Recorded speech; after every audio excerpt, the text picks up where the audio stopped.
warahmatullahi wabarakatuh. Perkenalkan, kami dari kelompok 2 yang beranggotakan 5 kelompok. Saya sendiri, Dian Rahmawati, kemudian nanti ada Mbak Deni Meina, kemudian ada Mbak Dwi Puji Rahayu, Mbak Cynthia Nurjazilah, dan Mbak Rina Fatmawati. Di sini kami akan menjelaskan tentang penyakit tidak menular, yaitu penyakit jantung koroner.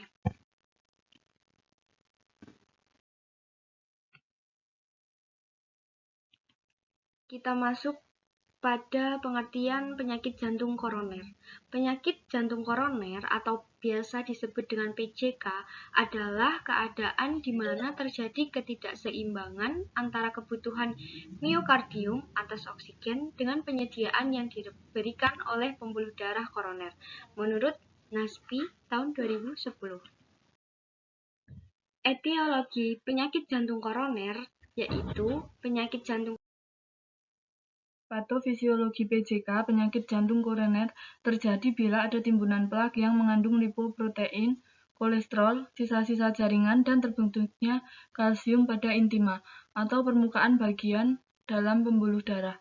Plak ini membuat intima menjadi kasar, jaringan akan berkurang oksigen dan zat gizi sehingga menimbulkan infark.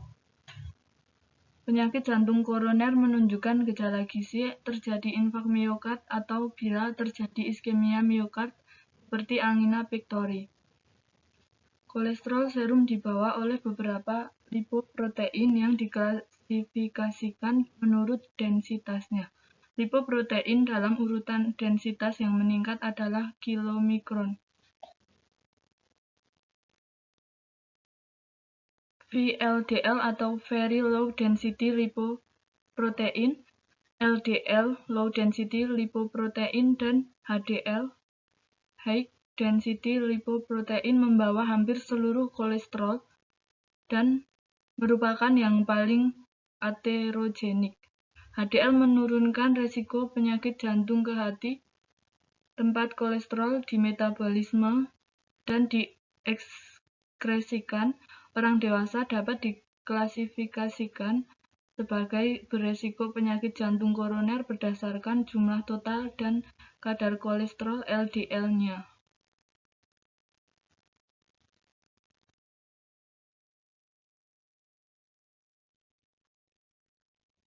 Penyebab jantung koroner.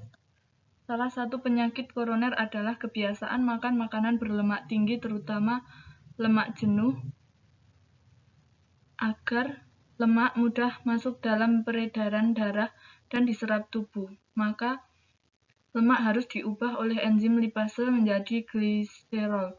Sebagian sisa lemak akan disimpan di hati dan metabolisme menjadi kolesterol pembentuk asam empedu yang berfungsi sebagai pencerna lemak. Berarti, semakin meningkat pula kadar kolesterol dalam darah, penumpukan tersebut dapat menyebabkan arteriosklerosis atau penebalan pada pembuluh nadi koroner atau arteri koronaria. Kondisi ini menyebabkan kelenturan pembuluh nadi menjadi berkurang. Serangan jantung koroner akan lebih mudah terjadi ketika pembuluh nadi mengalami penyumbatan. Ketika itu pula darah yang membawa oksigen ke jaringan darah yang membawa oksigen ke jaringan dinding jantung pun terhenti.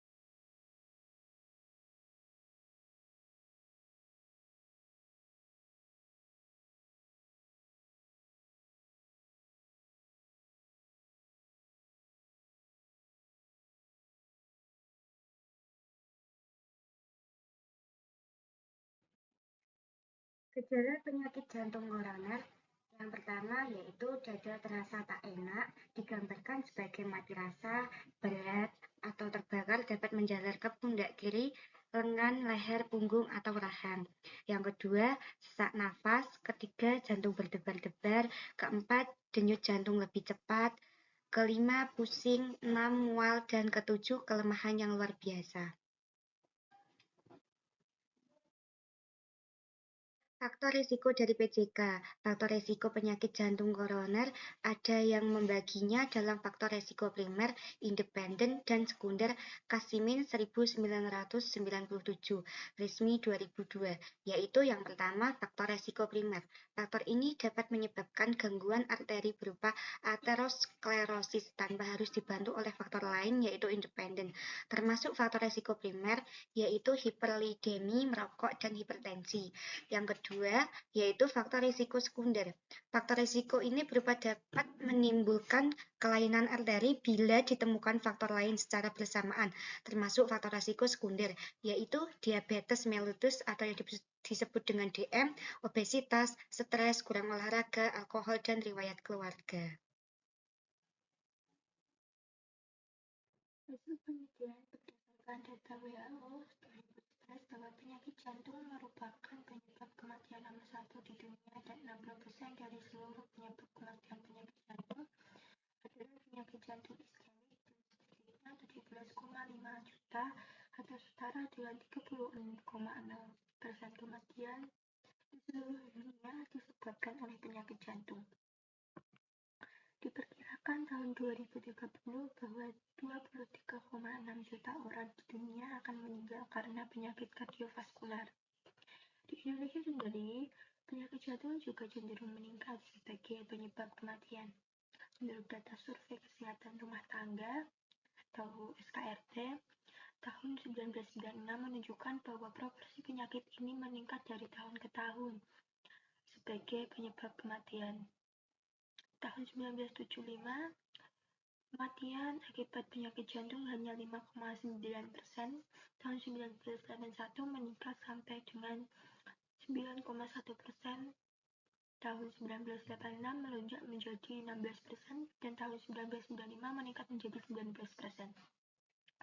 Sensus Nasional tahun 2001 menunjukkan bahwa kematian karena kardiovaskuler, termasuk penyakit jantung koroner, adalah sebesar 26,4% dan sampai dengan saat ini PJK juga merupakan penyebab kematian dini pada sekitar 40% dari sebab kematian menengah.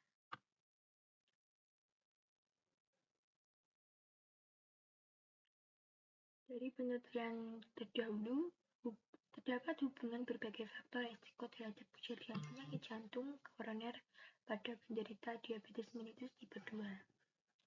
Penelitian ini bersifat analitik dengan desain cross-sectional komparatif. Jumlah sampel 176 orang yang terdiri dari 88 orang penderita DM dengan PJK dan 88 orang DM tanpa PJK.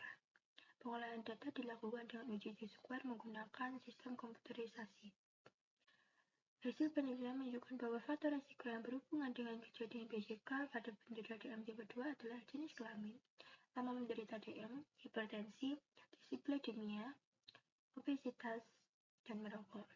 Kesimpulannya, terdapat hubungan yang sangat bermakna antara jenis kelamin, dislipidemia, obesitas, dan merokok dengan kejadian PJK pada penderita DM tipe 2. Waspadalah dengan penyakit jantung koroner, tetaplah berpola hidup sehat untuk menghindari penyakit tersebut. Demikian yang dapat saya sampaikan. Apabila ada kesalahan kata, saya ucapkan mohon maaf yang sebesar-besarnya. Terima kasih. Assalamualaikum warahmatullahi wabarakatuh.